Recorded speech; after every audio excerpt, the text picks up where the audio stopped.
ताज्या घडामोडी आणि नवीन बातम्या पाहण्यासाठी आमचं मी साक्षीदार हे चॅनल सबस्क्राईब करा।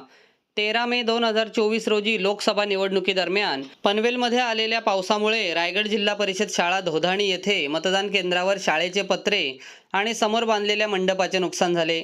सुदैवाने यात कोणतीही जीवितहानी झाली नाही। पनवेलच्या ग्रामीण भागात लोकसभा निवडणुकीच्या मतदानाला चांगला प्रतिसाद मिळाला। सकाळपासूनच नागरिकांच्या लांबच लांब रांगा मतदान केंद्रावर लागलेल्या दिसून येत होत्या। आज दुपारी 3 नंतर मतदार हे मतदान करत असताना अचानक वारा आणि पावसाने हजेरी लावली। या पावसामुळे धोधाणी येथील मतदान केंद्राच्या बाजूला असलेले शाळेचे पत्रे उडाले। तसेच मतदान केंद्राच्या समोर मतदारांसाठी असलेला मंडप सुद्धा वाऱ्याने उडून शाळेचे आणि मंडपाचे नुकसान झाले आहे। यावेळी मतदान करताना कोणत्याही नागरिकांना दुखापत झालेली नाही। मात्र वादळ आणि पाऊस सुरू झाल्याने नागरिकांची एकच धावपळ उडाली। जवळपास 1 ते 1.5 तास पाऊस कोसळत होता। या पावसामुळे धोधाणी येथे मतदान केंद्राच्या जवळील शाळेचे पत्रे आणि समोर बांधलेल्या मंडपाचे नुकसान झाले आहे।